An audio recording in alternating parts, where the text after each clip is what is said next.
Добрый день, мы из Украины. Я рад приветствовать вас на своем канале. Как всегда, приглашаю подписаться, те, кто не подписан, поставить лайк этому видео, чтобы вы могли увидеть как можно больше людей. Ну а мы с вами начинаем очередное видео по оперативной обстановке за прошедшие сутки. И сегодня на календаре 4 февраля, киевское время, 19 часов. Для тех, кто брызжет желчью в комментариях, очень смешно выглядит. Вы хоть вчите украинскую мову. Слово «лють» имеется название батальона добровольческого, имеется в виду злость, ненависть, но никак не февраль. Февраль лютый на украинской мове. Поэтому хотя бы в этом посмотрите, задайте вопрос Гуглу, как это правильно звучит. И еще одно объявление в начале, это ссылка на сайт Министерства внутренних дел уже исправлена. Действительно, она не работала, я ее уже исправил. Надо просто скопировать саму ссылку и вставить в браузер. И она сразу вас перебросит на сайт Министерства внутренних дел, там, где оформляются документы для формирования этих бригад. Уже все проверено, все работает. Так что все желающие, пожалуйста, милости просим. А теперь по оперативной обстановке. За прошедшие сутки противник нанес 20 авиационных ударов и 3 ракетных удара. В частности, по гражданской инфраструктуре Харьковской и Николаевской областей. Есть жертвы среди гражданского населения. Противник совершил 90 обстрелов из реактивных систем залпового огня. Остается угроза российских авиационных и ракетных ударов по всей территории Украины. Противник продолжает наступательные действия на Лиманском, Бахмутском, Авдеевском и Новопавловском направлениях. Несет большие потери, но тем не менее на 4 направлениях упорно продолжает пытаться наступать. Именно пытаться. За минувшие сутки подразделения сил обороны отразили атаки оккупантов в районах населенных пунктов Грековка, Невская, Диброво, Луганской области, Верхокаменская, Красная Гора, Бахмут, Ивановская, Донецкой области. На Волынском, Полесском, Северском и Слобожанском направлениях без изменений. Наступательных группировок противника не обнаружено. Их формирование на сегодняшний день не проводится. В то же время обстрелам подверглись районы населенных пунктов Черниговской, Сумской и Харьковской областей. На Купянском и Лиманском направлении враг переходит в наступление от Кременной. И как результат силам обороны приходится отходить. К сожалению, эти лесные массивы, в которых мы вели бои, все предстоящие месяцы противник насыщает войсками. На направление прибыли также танки противника, то есть российское командование перебросило танковые части, которые наносят поражение по нашим позициям северо-восточнее самой Кременной. К сожалению, и здесь ситуация усложняется. То есть, кроме Бахмутского, Авдеевского направления, Угледара, ситуация осложнилась еще и в районе Кременной. На Бахмутском направлении продолжаются бои на подступах по Раскеевке и Красной Горе. Оккупанты давят на мясокомбинат и на южную окраину города Бахмута. Подтянуты резервы врага для дальнейшего продвижения на наши позиции в Ивановском. Продолжаются боевые действия. Противник успеха не имеет. Они, хоть несмотря на подтянутые резервы, попытки продвинуться в сторону трассы и в направлении Ивановская не увенчались для противника успехом. Также ставится целью перекрытия трассы из Константиновки на Бахмут, но дойти до трассы они на сегодняшний день не в состоянии. Трасса под нашим контролем, хотя и простреливается со стороны российских оккупантов. На Авдеевском направлении 2 танковые атаки были проведены врагом, но успеха не имели. Обе атаки захлебнулись, противник понес потери, особенно в технике, и откатился на исходные и на исходные рубежи. Одна из причин провала атаки предположительно сильное состояние сильного алкогольного опьянения экипажей танков. Ну, как бы неудивительно для российских войск, чтобы экипажи выпили по 100 грамм, ну это образно говоря, если сильное алкогольное опьянение перед боем для храбрости, ну вот результат не заставил себя ждать. На Новопавловском направлении обстрелы, идут позиционные бои, линия фронта и ситуация на этом участке не поменялась. На Запорожском и Херсонском направлениях обстрелом то же самое, позиционные бои, обмен артиллерийскими ударами, ситуация стабильная, контролируемая. По обстрелам подверглись 24 населенных пункта вдоль реки Днепр и на самом Запорожском направлении. Российские оккупанты начали меры по эвакуации населения с временно оккупированных территорий. По имеющейся информации, к выезду готовят коллаборантов с семьями в Троицком районе Луганской области. То есть они вывозят оттуда коллаборантов и членов их семей. Авиация сил обороны за прошедшие сутки нанесла 8 ударов по районам сосредоточения оккупантов. Уничтожено 4 беспилотника типа Орлан-10. А ракетные войска и артиллерия поразили 1 пункт управления, 2 района сосредоточения живой силы и техники противника и 1 тяжелую огнеметную систему «Санцепек». Ну что ж, вот это такие военные новости произошли на всех оперативных направлениях, а также на линии фронта от Харькова до Херсона. Ну и немножко военно-политических новостей, происходящих в Украине и вокруг нас. Состоялся еще один большой обмен пленными, 116 человек мы вернули домой. Причем вернулось домой 116 украинских защитников, а мы отдали 63 российских защитника. То есть вот такой вот обмен состоялся. И наши ребята вернулись из плена домой. Из них 2 офицера и 114 рядовых и сержантов. Также домой вернули тела погибших иностранных добровольцев, в том числе британского волонтера Кристофера Перри, который погиб. Волонтер приехал с волонтерской помощью на передовую и попал под обстрел, погиб. О гибели которого сообщала Харьковская правозащитная группа. Самому младшему из освобожденных воинов недавно исполнилось 20 лет, самому старшему исполнилось 62 года.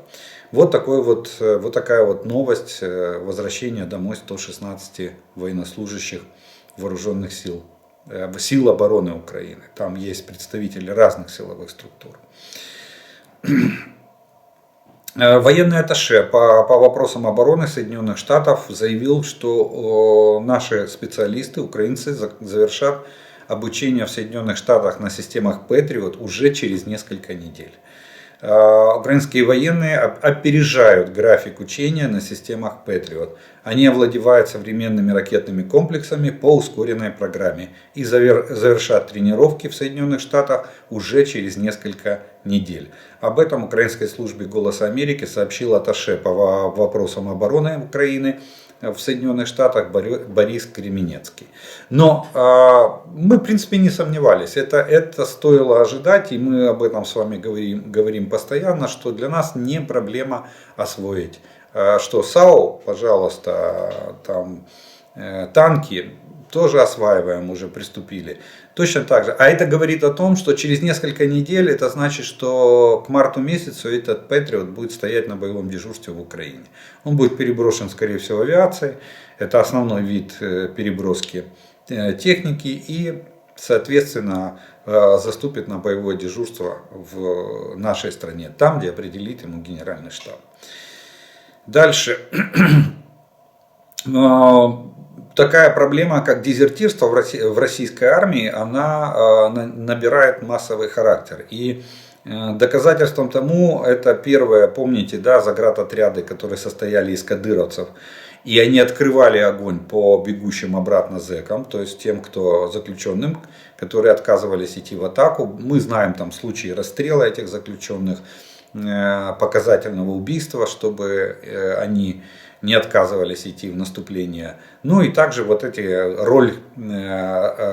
и также сформированные заградотряды, чтобы они не поворачивали обратно. С мобилизованными то же самое. Единственная разница состоит в том, что мобилизованных не расстреливают, которые бегут обратно.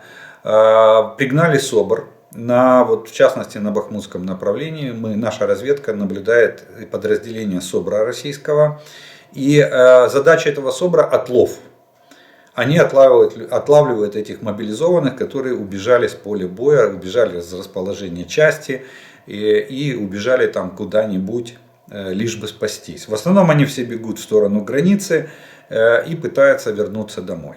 И, кстати, почему СОБР был пригнан? Потому что здесь на Бахмутском направлении очень плотная застройка. Если они прорвутся в какие-то населенные пункты, то их уже никто не поймает.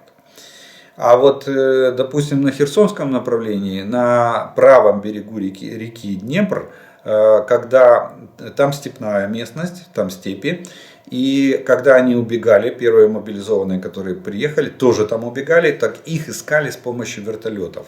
Российские вертолеты летали над Херсонской степью и отлавливали эти группы мобилизованных, или одиноких мобилизованных, которые бродили там в поисках пути домой после дезертирства с переднего края. Вот такая вот ситуация наблюдается, что... Так вот, к чему весь этот рассказ? Что вагнеровцы еще остались на линии фронта, их не убрали оттуда полностью, их там потихоньку мы добиваем. А регулярные части российской армии спостерегают, наблюдают, как наши войска, ходящих в атаку. Так вот, они бегут, все равно бегут, они заключенные, у них срока очень огромные. И они прекрасно понимают, что, видимо, особенно те, что вот это вот показушное помилование там 20 человек, это же не массовое явление. То есть никто им не даст выжить. Их всех тут и положат в нашу землю. Вот. Поэтому они бегут. И, соответственно, они же опытные ребята, они же знают, как бегать. Это же не мобики, не чмобики. Вот. Так вот, сбежавшие из Украины вагнеровцы устроили в Российской Федерации террор. По России прокатилась волна нападений. Из российской армии подразделений так называемых частной военной компании «Вагнер», в рядах которых воюют завербованные зэки, они бегут. Некоторые смогли раствориться на части Украины, то, что я вам говорил, особенно на Донецком направлении. Там жилая застройка или вот эти агломерации, они нескончаемые, они переходят село и переходят незаметно. Только табличка, стоящая между домами, говорит о том, что вы перешли из одного населенного пункта в другой. Вот. И некоторые смогли раствориться в этой части Украины, в этих агломерациях, которая пока контролируется оккупантами. Однако большинство уже вернулись домой. Представляете, где Украина, а где их дом, там где-то в глубине России. Так вот, они уже умудрились вернуться домой, пройдя государственную границу Российской Федерации. Привет, ФСБ, как вы ее там охраняете. Их навыки мирные россияне уже ощутили на себе. В приграничных районах России произошла серия вооруженных нападений. Они же не просто идут, они идут с оружием. Они же тоже не дураки. Они понимают, что человек, как Ленин говорит, да, человек с ружьем. Это надежный человек, он знает, зачем ему ружье. Точно так же и здесь. Далее, я так понимаю, по Украине начинает прокатываться эта волна формирования добровольческих добровольческих частей и подразделений. МВД на своей базе формирует 8 бригад. Мы с вами об этом говорим. Еще раз напомню, что лють — это не лютый, не февраль, лють — это злость. В Сумской области формируется отдельный стрелковый батальон вооруженных сил Украины, тоже добровольческие, желающие все могут записаться. Здесь пока ссылки нет, но в сети, я думаю, если вы загуглите, вы найдете в ссылку, как обратиться в территориальный центр комплектования Вооруженных сил Украины для того, чтобы вступить в этот батальон. Далее, Германия. Оказывается, ну помните, да, мы искали эти комплексы Ирис-Т, 3 штуки, которые должны были до конца года поставить нам Германия. Так вот, Германия теперь их тоже ищет по всей Европе. Видимо, что-то не получилось с производителем. Производитель не смог до конца года выдать на гора еще 3 комплекса, и поэтому Германия ведет переговоры, в частности со Швецией, по поставкам пусковых установок Ирис-Т для Украины. Это сообщает Bloomberg. И они пишут, издание, что, как сообщает издание, со ссылкой на анонимные источники, кроме пусковых установок, Германия также попросила Швецию передать и ракеты для этих комплексов. Таким образом, как пишет Bloomberg, Германия придерживается своего плана отправить 3 дополнительных системы Ирис-Т в этом году, после того, как первая их партия прибыла в Украину в октябре. Но в октябре, мы знаем, прибыл 1 комплекс, одна батарея. Танкисты, продолжается тема танков, и из Польши мы получаем, ну, вот эта тенденция, как я вам говорил, она разрастается. Уже Польша тоже берет, через несколько дней в Польше начнутся обучение наших танкистов на танки Леопард. Так что я думаю, что тоже через несколько недель, в марте месяце, мы начнем получать вот эти обещанные танки уже с готовыми экипажами. ЕС планирует принять 10-й пакет санкций. Кстати, он обговаривался и в Киеве сегодня, и вчера. Саммит сегодня закончился. Было принято решение, Украине там уточнили домашнее задание, 7 пунктов. В основном это касается реформ в государстве и борьбы с коррупцией. Там судебная реформа, есть там конституционная реформа, есть и другие. Но я думаю, конституционная реформа будет состоять в том, чтобы должность президента была номинальной и была представительской, а не исполнительной власти. Исполнительная власть у нас будет правительство и премьер-министр. Скорее всего, именно на этом будут настаивать. Ну, мы так и собирались. Так и в 2004 году и была конституционная реформа сделана. Полномочия президента были очень сильно урезаны. Но посмотрим. Короче, 7 пунктов там есть в этом задании. Так вот, еще Урсула фон дер Ляйен, президент Еврокомиссии, огласила о том, что 10-й пакет санкций против Российской Федерации, и причем его огласят 24 февраля, в годовщину массированного вооруженного вторжения российских войск в Украину. По ее словам, объем ограничений для России в новом пакете будет составлять более 10 миллиардов евро. Там новая цена на газ, максимальная на нефть, и там очень большой пакет, посмотрите. И там, естественно, там санкции для юридических, физических лиц из числа российского олигархата, политикума и других должностных лиц. Ну и Соединенные Штаты огласили очередной пакет помощи, официально уже оглашен, и сумма этого пакета составляет 2,2 миллиарда, и Украина в этом пакете получит следующие плюшки. Боеприпасы для Хаймарс, артиллерийские снаряды калибра 155 мм, пока количество не уточняется, ни тех, ни других. Минометные мины 120-мм, 190 крупнокалиберных пулеметов с тепловизионными прицелами и боеприпасами к ним. Это привет шахедам и крылатым ракетам. То есть мы усиливаем противовоздушную оборону для борьбы вот с этими воздушными целями. 181 машина с защитой от мин и других заграждений типа МРАП. 250 пусковых Джевелин. Там, кстати, Джевелин задавали вопрос, так он многозарядный или он однозарядный? Он многозарядный. Есть пусковая установка, на которую ставится контейнер. Контейнер отстреливается, и вот на эту пусковую часть цепляется новый контейнер. Далее 2000 противотанковых ракет. Я так понимаю, это к Джевелинам. Видите, на 250 пусковых установок Джевелин идет 2000 противотанковых ракет. Противопехотные боеприпасы Клейморы и взрывные боеприпасы. Но это, наверное, мины, скорее всего. Так перевод написан, точнее так перевелось с английского.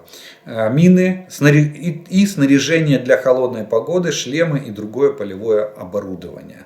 Так что вот такой вот пакет помощи Соединенные Штаты предоставили Украине. И я так понимаю, что этот пакет в основном идет вдогонку предыдущего. То есть под все эти, кстати, Хаймарс там должны 15 штук передать, вот под них боеприпасы.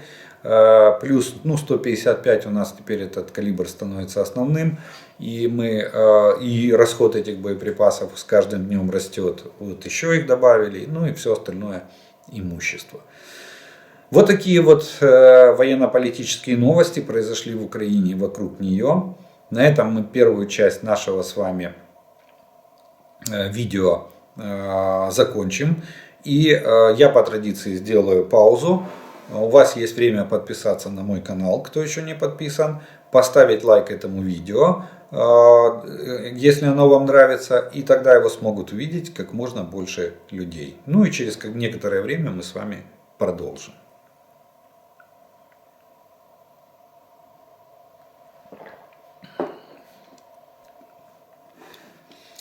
А продолжим мы, как обычно, по традиции, это ответом на ваши вопросы, которые вы задали.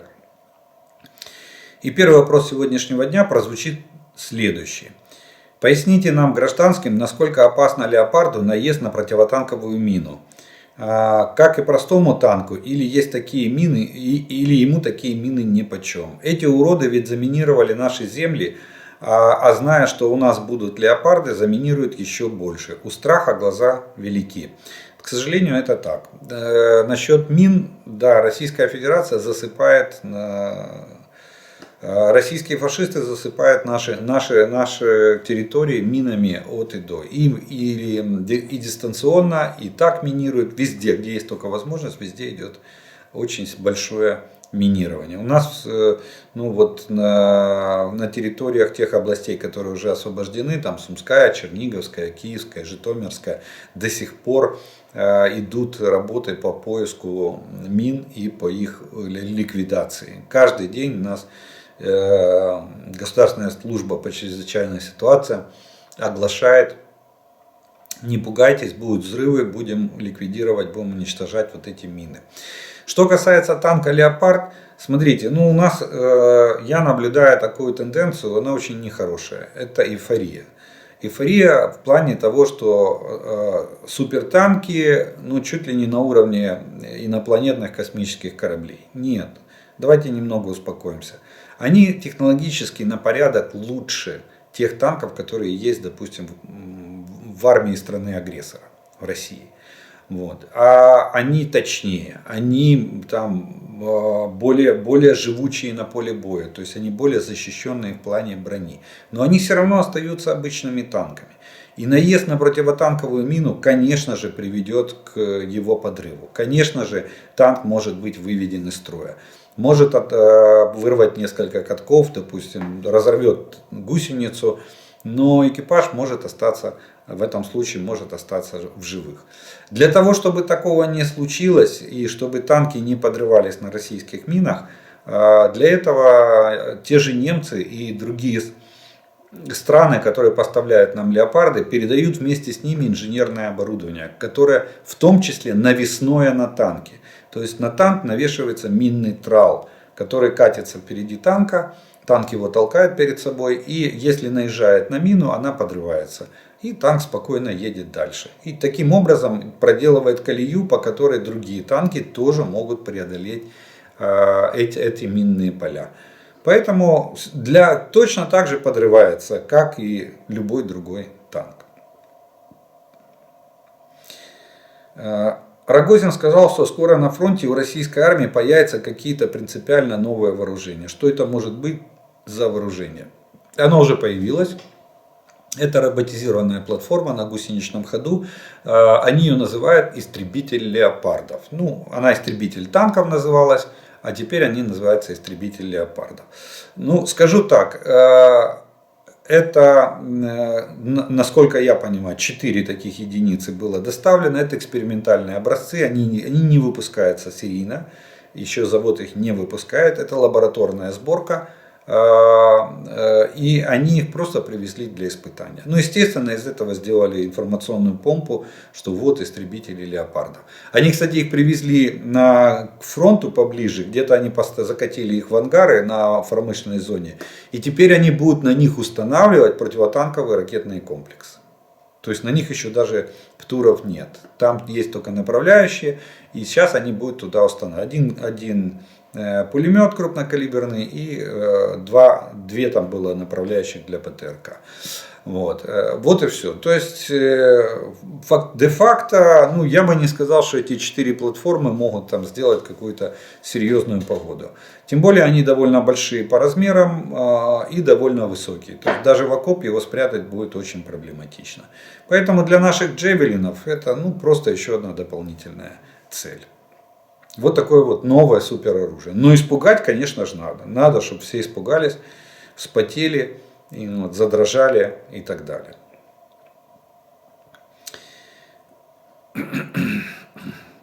Должен ли БТР поддерживать огнем высаженный десант, как делает БМП? Или же его задача доставить десант в точку, после чего можно возвращаться? Нет, конечно. Конечно же, а зачем тогда вооружение на бронетранспортер ставили? Просто с учетом конструкции самого бронетранспортера поставить на него пушку довольно проблематично. Надо усиливать корпус. Поэтому на БТРе стоит, это в принципе можно считать пушка. Там стоит КПВТ, пулемет. Калибр этого пулемета 14,7 мм. У моряков точно такой же пулемет называется ручная пушка. Но тоже калибра 14,7. 14,5, извините, 14,5 мм, 12,7. Где-то есть еще крупнокалиберные. Поэтому, конечно же, БТР служит прикрытием для брони, точнее для высаженного десанта своей броней и поддерживает их огнем. Кстати, на современных БТРах мы устанавливаем новые огневые модули, в которые входит 30-мм автоматическая пушка, как на БМП-2, то есть они выровнялись. И входит в комплект огневого модуля крупнокалиберный пулемет 12,7 и ПТРК. То есть противотанковый ракетный комплекс, который тоже с этого огневого модуля управляет. Так что бронетранспортер, кстати, наш Буцефал показывает довольно БТР-4Е, довольно показывает себя неплохо по защищенности и по своим огневым возможностям. Есть даже, кстати, видео, как этот БТР расправляется с российским танком в городе Маріуполь во время обороны города. У мене таке запитання, чи може корабель Іван Мазепа бути озброєним томагавками? Конечно, может, но я не думаю, что конструктивно там предусмотрена установка.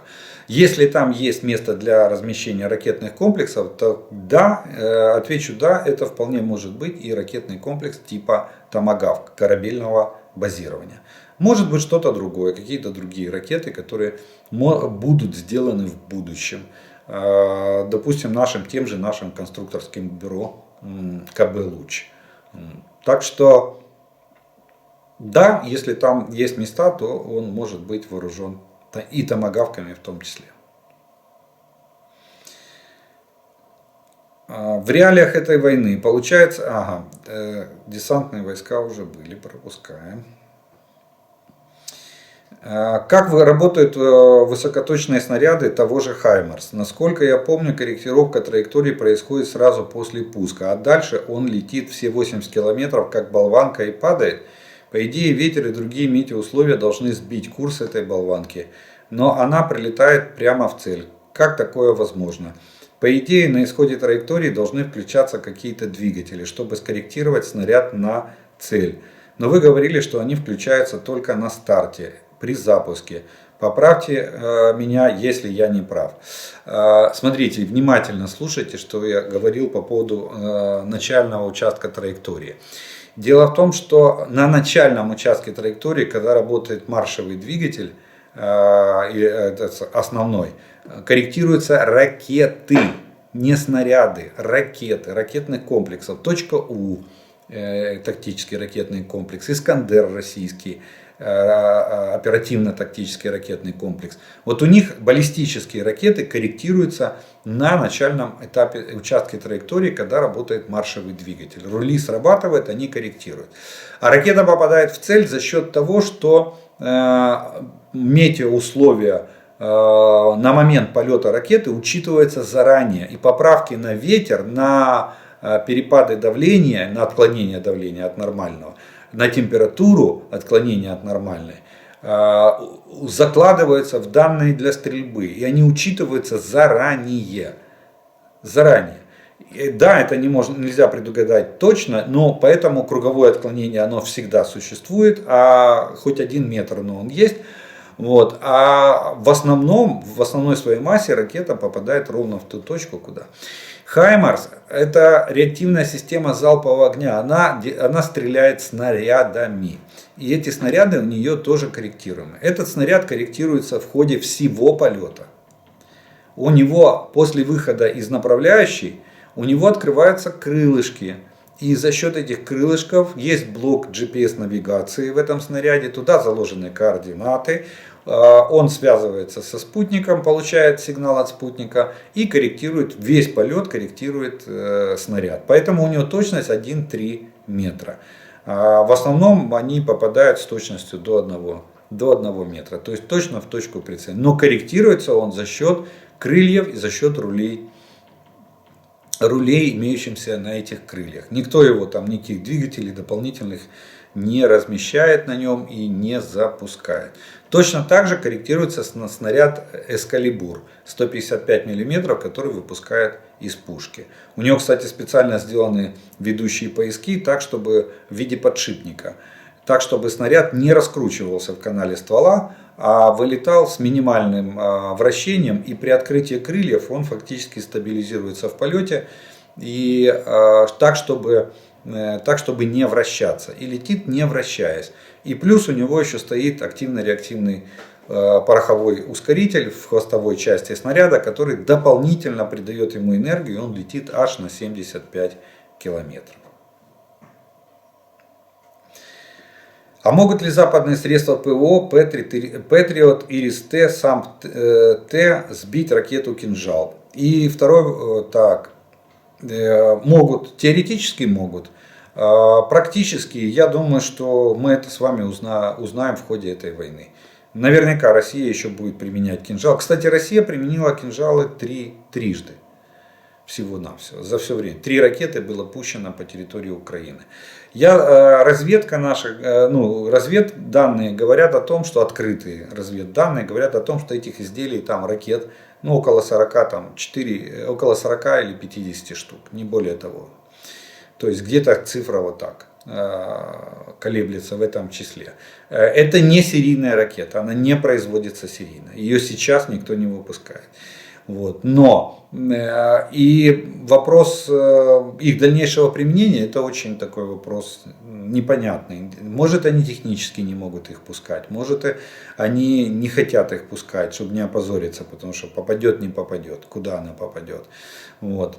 А для того, чтобы проверить, смогут ли эти средства ПВО, которые вы перечислили, сбить эту ракету, надо реально ее попытаться перехватить. И, как говорится, только бой ответит на этот вопрос. Вот. Теоретически, да, они могут сбить эту ракету. Несмотря на то, что там ее позиционируют.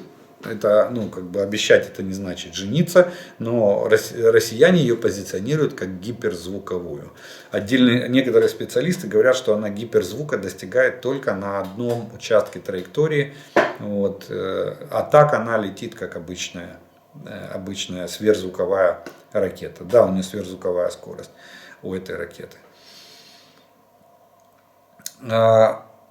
Следующий вопрос. Если противоракета, выпущенная комплексом противоракетной обороны, не попадает в цель, что с ней происходит? Может она попасть в наземный объект или самоликвидируется. Она самоликвидируется. Все ракеты ПВО имеют самоликвидатор. Он устанавливается, и когда они достигают своей максимальной дальности, происходит самоликвидация ракеты. Как правило, они самоликвидируются в воздухе. Никто, в основном не падает. Если стоит установка на Земля-Земля, то тогда она летит по наземной цели. Это немножко другое. Есть вопрос. Херсонская область, Береславский район, сельскохозяйственные земли загрязнены минами, боеприпасами. Может ли горение на полях спровоцировать детонацию и тем самым облегчить разминирование? Вероятность того, что боеприпасы сдетонируют от поджога стерни или сухой травы, минимальная. Абсолютно минимальная. Поэтому нет смысла делать выпал полей и там сельхозугодий для того, чтобы мины сдетонировали. Поэтому только разминирование. Для этого, когда большие площади, применяются машины для разминирования, которые берут довольно широкую полосу и разминируют эти площади. Но подпал не даст вам ничего. Это будет там меньше 1% мин может сдетонировать или загореться в результате такого подпала. Не забывайте, что подпал еще и не дает таких высоких температур, которые могли бы спровоцировать детонацию мины. А если мина зарыта на глубине, как положено ее зарывать, до 10 сантиметров, то тогда ваш подпал вообще ничего не изменит. Вопрос по снарядам GLCDB. В интернете есть анимации работы этих снарядов, где показывают базовый принцип их работы.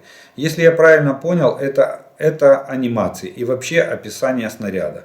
То он набирает максимальную высоту по баллистике, а дальше в воздухе из тубуса выходит основной снаряд с крыльями, после чего снаряд планирует и попадает в цель.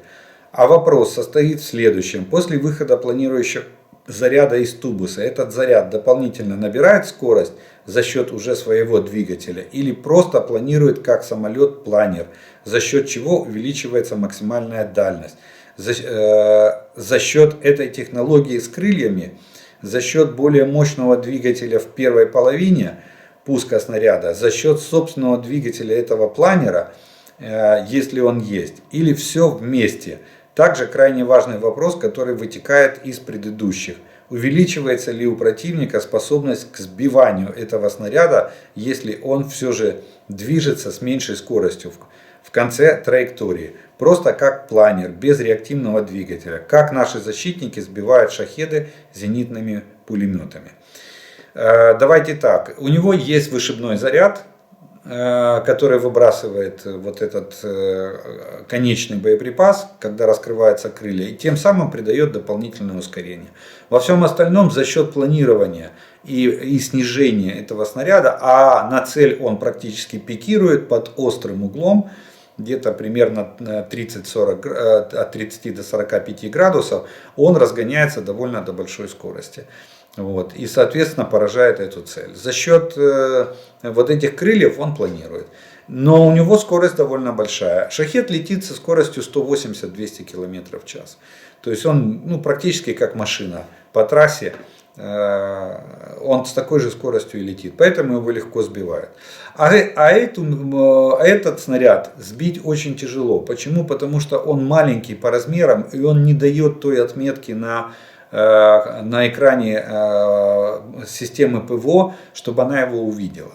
Во-первых, он должен попасть в зону действия этого ПВО. Если это ПВО тактическое, она его может увидеть. Но она его не успеет сбить, так быстро он летит. А если это ПВО среднего и дальнего радиуса действия, она его не увидит совсем. От слова, вообще, от слова совсем. Вот. Только если он пролетит прямо над РЛС, может быть, на экране будет маленькая какая-то засветка, маленькая точечка. Но реально они его не увидят. Поэтому переживать, что их собьют, не стоит. Не собьют. Врут, сразу скажу, что врут наши враги в том плане, что они сбивают снаряды Хаймарс. Никто их не сбивает. Попробуйте сбить снаряд от урагана или снаряд от смерча. Это то же самое. Только и дальность та же самая, кстати. Правда, ураган на 40 километров летит, на 36, если быть точным. А СМЕРШ летит на 70, стандартный снаряд, и на 110 летит обновленный снаряд, новый. Но у нас это Альха, боеприпас, а у страны-агрессора, у российской, у рашистов, это Торнадо, разновидность снаряда. Там есть Торнадо С, Торнадо Г. Один для Смерча, второй для системы Град. Вот они летят дальше. Так вот, это то же самое. Они же не сбивают эти снаряды. Они их могут увидеть, но сбить их никто не может. Нужна такая система типа железного купола. Вот он предназначен для сбития, для перехвата, точнее, реактивных снарядов, выпущенных там, или ракет, выпущенных кустарным способом. Вот он может еще, теоретически он может перехватить этот реактивный снаряд. Ну и от Хаймерса в том числе. Но то, что говорят россияне, там, это нет, это не соответствует действительности. Точно так же и здесь. Никто, она довольно быстро летит, там скорость будет приличная. Вопрос только, когда они их сделают, эти мины. Там сейчас стоит вопрос, что когда предприятие начнет выпускать вот эти планирующие мины, планирующие бомбы, когда они подпишут контракт с Министерством обороны Соединенных Штатов. Так что это пока еще перспектива, ой-ой-ой, какого будущего.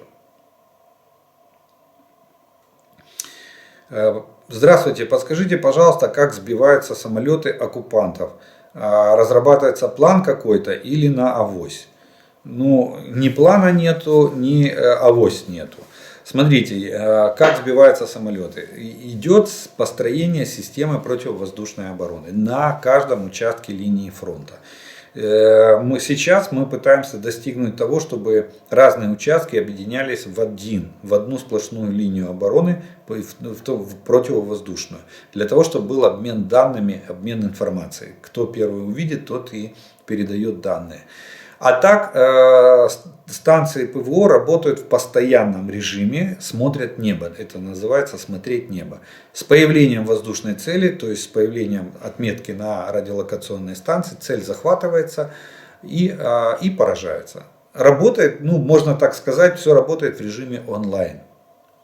А план разрабатывается только по созданию системы противовоздушной обороны. То есть общая картина, кто кому подчиняется, кто передает данные, кто дежурит на каком участке. И зоны ответственности делятся между системами ПВО. И таким образом создается единая система, которая работает круглосуточно. Вот сейчас, пока мы с вами беседуем, средства ПВО и противоракетной обороны Украины смотрят небо. Как только появляется опасность, они подают сигнал тревоги. Ну и, соответственно, готовы, которые появляются цели, они начинают по ним работать, начинают их сбивать. Вот так сбиваются самолеты противника.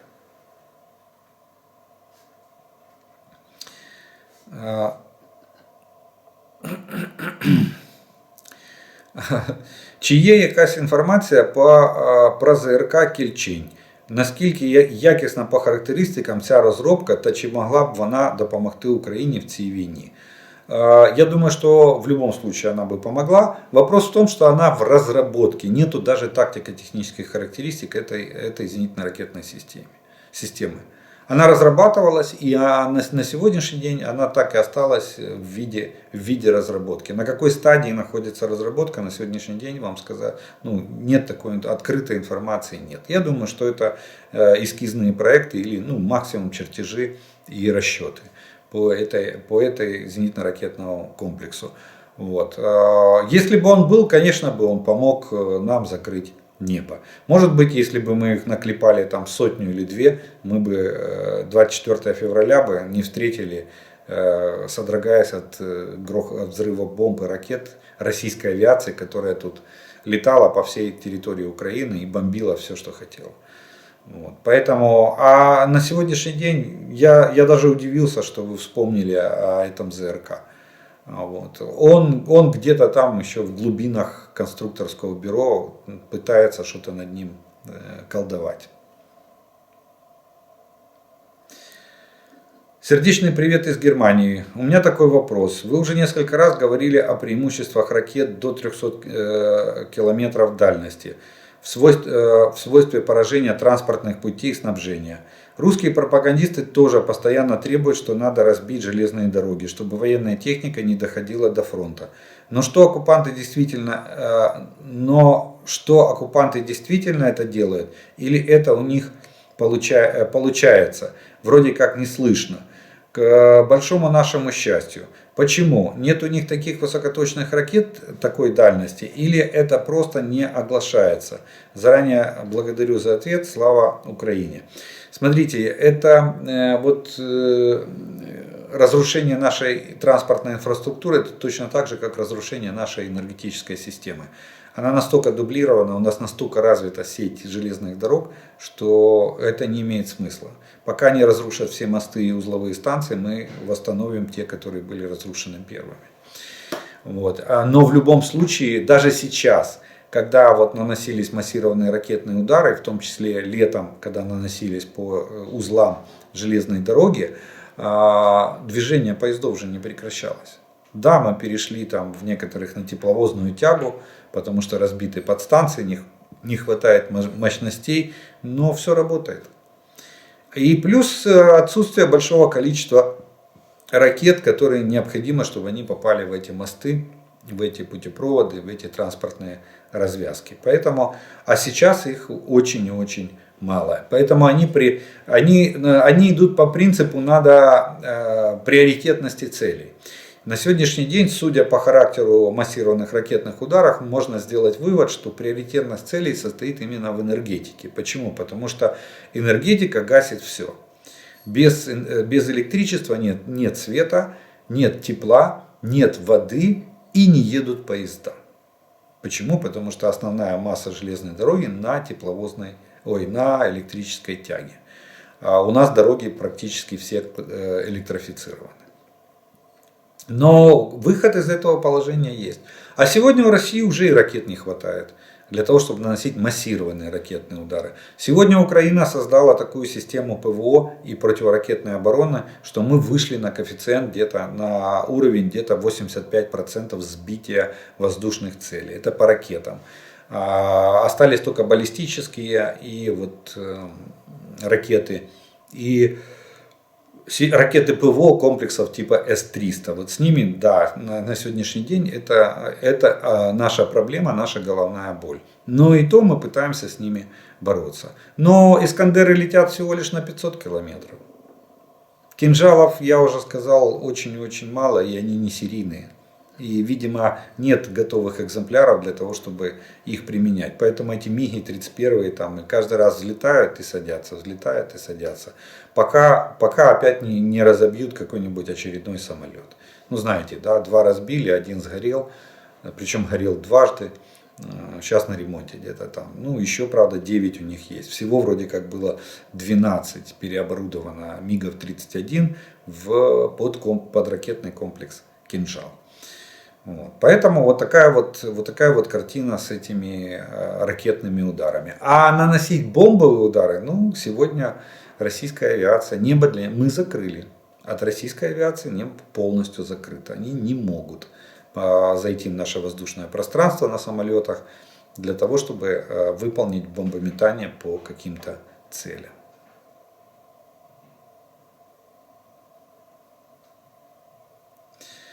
Подскажите, это тоже был про заряды миномета.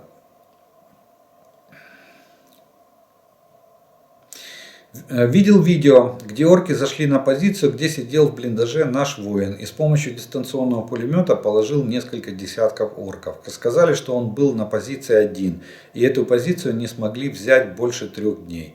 А взяли потому, что у пулемета закончились патроны. И вопрос, можно ли установить на крыше домов какие-то отводящие ракеты, самодельные приспособления по типу того, чем прикрывали Крымский мост. Я видел что-то в виде сот у орков на позициях. Смотрите, они устанавливаются на объектах, при необходимости устанавливаются, называется так, уголковые отражатели, которые сбивают, они рассеивают луч, который идет от ракеты, от ее головной части, самонаводящейся, и тем самым слепят эту ракету или дезориентируют ее, расширяют размеры целей. Есть соты, да, металлические. Я думаю, что они везде все стоят. Вопрос в том, что на жилых домах это нецелесообразно ставить. Почему? Потому что, ну, если уже ракета прорвалась, то куда бы вы ее ни отвели в жилом массиве, то она все равно попадет в жилой массив. Вот в чем дело. Там все равно надо ставить средства противовоздушной обороны. Хотя бы на конечном участке траектории, то есть постараться эту ракету сбить. Потому что если она сдетонирует в воздухе, то на землю или на жилой массив упадут только осколки. Если она будет повреждена в плане электроники и двигателя, то она просто упадет как болванка и не взорвется. Понимаете, степень разрушения будет намного меньше, чем она воткнется в дом и вывернет его наизнанку. То, что было в Днепре, то, что было в Краматорске, то, что было ранее в Одессе, там, в Одесской области, вот в Николаеве, вот в чем проблема. А слепить ракету на последнем участке траектории это бессмысленно. Если массив отдельно стоящий и вокруг массива пустыри или там лесопосадки, то тогда, может быть, на домах по периметру, может быть, есть смысл. И тогда ракета, может быть, упадет за пределы жилмассива. Вот. Но эффективность таких методов, она очень низкая. Кстати, тот же Крымский мост, который вы вспомнили, реально показал, что это ничего не работает. Прилетело, несмотря на то, что были зеркала установлены, там, уголковые отражатели, сотовые отражатели. Ничего, прилетело 3 пролета, как корова языком слезала. Обвалили и все, автомобильной части. До сих пор 1 пролет там вроде подправили, поставили на место, а больше все, куку. До июля месяца планируют там еще восстановить эту самую автомобильную часть и попробовать восстановить железнодорожную часть. Там провисли от перегрева. Отожгли металл, называется, он потерял свои несущие свойства, стал мягким. Так что вот такая вот картина. Ну, я вже ответил на этот вопрос. Добрий вечір. Джавелін одноразовий пристрій, чи все ж таки інші умільці навчилися його перезаряджати? Никто ничего не учился. Джавелін является многоразовым устройством. У него есть пусковой блок и есть контейнер с ракетой. Контейнер с ракетой после отстрела сбрасывается и на пусковой блок ставится другой контейнер. Наглядный пример: последний пакет помощи от Соединенных Штатов на 2,2 миллиарда. Там 250 пусковых Джавелина и 2000 ракет к этим 250 пусковым устройствам Джавелина.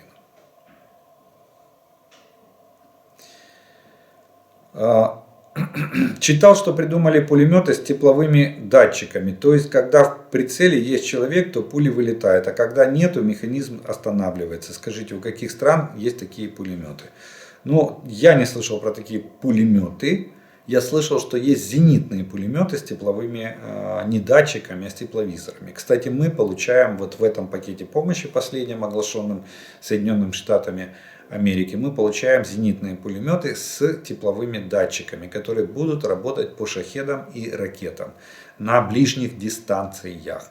А пулемет, который вы говорите, что там это, возможно, вы имеете в виду разработки некоторых КБ по стрелковому вооружению для спецподразделений.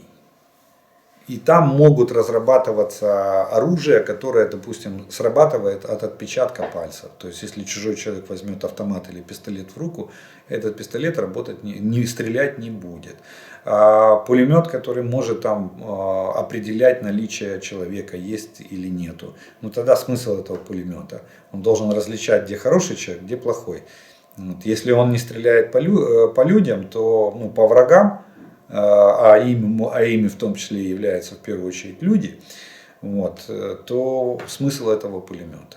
Вот я считаю, что либо вы вот что-то из области спецразработок для спецподразделений слышали, Но я лично таких примеров не слышал. Я знаю, что есть вот зенитные пулеметы с тепловизорами, с тепловыми датчиками, которые наводятся с помощью вот этих датчиков. Именно наводятся на цель. И открывают огонь по цели, прицеливаясь ориентируясь именно на тепло.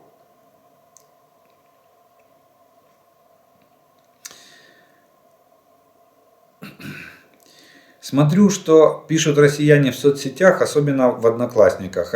И ощущение, что поддержка россиянами войны в Украине не уменьшается.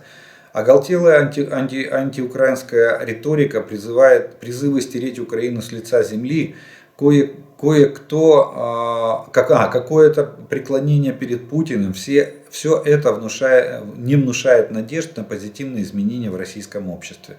Прекрасно понимаю, почему Кирилл Буданов говорит о том, что мы воюем не с кремлевской кликой, а со всем российским народом.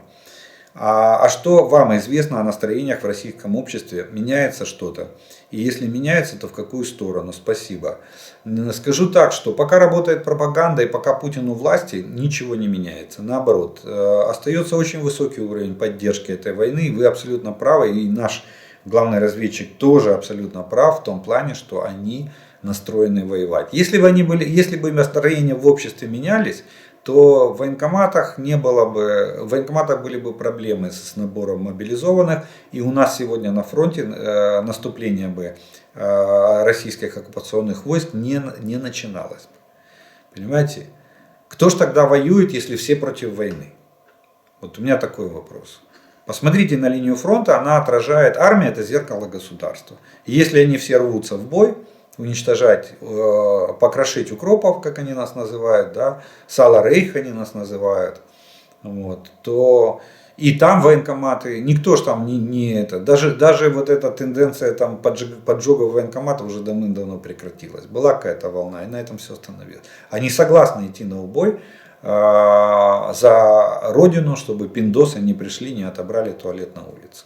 Вот за что они воюют. За Путина, за родину, за Путина, за царя Отечества. Вот самый главный девиз. Умри на войне, не сдохни в канаве от водки, умри от водки. Можешь даже от водки умереть на войне. Вот как последняя танковая атака, понапивались танкисты до того, что не смогли даже доехать до конца атаки. Перебили половину, еле ноги унесли, те, кто остался жив. Вот вам вся суть, вся мораль. Пока работает пропаганда, пока Путин у власти, поверьте, никакого позитивного изменения не будет. Будет только ухудшение. И причем мы надеялись, что есть порог количества жертв для Российской Федерации, что вот когда-то общество скажет, да сколько же можно хоронить. Нет. Оказывается, такого порога нет. Они готовы принять и 1 миллион гробов, и 5 миллионов гробов. Они плачут над своими родственниками и винят в этом всем нас и американцев. И говорят, что нас надо всех поубивать, потому что вот им так плохо живется.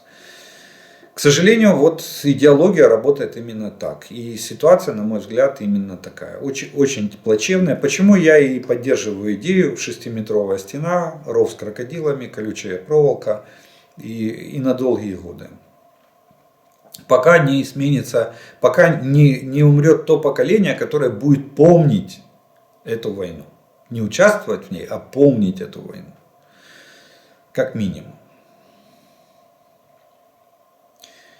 Ну что ж, вот такие вот вопросы сегодня прозвучали в нашем с вами видео. На этом мы вторую часть по вопросам закончим. И у нас остается третья часть. Это комментарии, приветствия и пожелания, которые вы написали к предыдущим видео. Итак, первым таким комментарием будет следующий. Кстати, в продолжение последнего вопроса, прозвучавшего в сегодняшнем видео. Неужели войска России до сих пор не поняли, что они они ведут захватническую войну? Сколько горя и слез несут эти освободители, в кавычках, простым украинцам. Слава Украине и победы отважным бойцам. Нет, они этого не понимают. Они считают, что они ведут спасительную войну. Путин же натягивает на эту войну понятие отечественная война. Что типа, если вы не пойдете воевать, завтра придут американцы, у вас все отберут. И придут хохлы, все отберут. Як же я люблю поляків і їхніх президентів. Ось хто наші справжні брати і сестри, хто не втратив сили духу і мужності у темні часи Совка. Слава Польщі, слава и Украине. Ну, это наверное, благодаря изречению Анджея Дуды про стену до небес. Отвечая на вопрос журналистов о том, что не против ли США использовать использование управляемых бомб по целям в оккупированном Крыму, пресс-секретарь Пентагона Пэт Райдер заявил, что решения про это будут принимать только в Киеве. Постскриптум. Вообще не хочу уезжать из Крыма. Как здесь классно. Вообще. Я привыкла здесь, как в своем доме жили. Настолько все душевно, по-домашнему. Да, это знаменитая фраза, которая стала мемом из видео, записанного, когда первые удары по Крыму произошли. И там россиянка эвакуировалась из Крыма в свои родные пенаты из нашего украинского Крыма. И сказала вот эту фразу на камеру. Наші вітання із Ванкувера. Вашингтон, нехай Бог допомагає Ванкувера, Вашингтон. Нехай Бог допомагає нашим хлопцям. Дуже дякую за информацию. Не вопрос. Большое желание, пусть Бог меня простит. Как же хочется, чтобы то, что взлетело в Мачулищах и Барановичах, упало там же. Может, тогда мой внук будет больше учиться, чем сидеть в школьном убежище. Да, наши дети действительно спускаются. Уроки в школе идут, сразу скажу. Вот вижу по местным школам. Но во всех школах сделали бомбоубежище. Поставили генераторы, вырубается свет, заводит генератор, так что тепло есть. Автономные котельные сделали в школах, где пеллетные, в основном пеллетные, чтобы не зависеть от газа. И он довольно, цена дороже, чем пеллеты. И в каждой школе бомбоубежище. И как, если тревога воздушная, дети спускаются и продолжают уроки в бомбоубежищах. Вот это гуманность российских фашистов. В интернете ходит карта с покрытием ракет на 150 километров. Это получается, что всю Запорожскую, Херсонскую области покрывает, аж до Азовского моря. Это означает, что склады нужно отодвигать где-то в Таганрог. Как они будут снабжать эти области? Так вот, на это и расчет. Но, к сожалению, как выясняется, картина, этих бомб еще нет в металле. Их надо еще произвести. Так что, когда они появятся на фронте у наших артиллеристов, это вопрос очень тяжелый и очень больной. То есть не скоро. Война — это варварство. Когда нападают на мирного соседа, но это священный долг. Когда защищают свою родину, свою землю и будущее своих детей. Слава Украине и ее мужественному народу. Профессионально мы из Болгарии, и мы все с вами. Слава вооруженным силам Украины. Добрый вечер. Израиль тут с вами, с Божьей помощью и ВСУ. Слава Украине. Ну да, Израиль, кстати, начал разворачиваться к нам лицом. Будем надеяться, что вот это заявление премьер-министра Израиля, старого нового премьера, о том, что пересмотреть позицию Израиля относительно передачи нам вооружений, сыграет свою позитивную роль, и мы получим что-то хорошее из числа израильских образцов вооружений.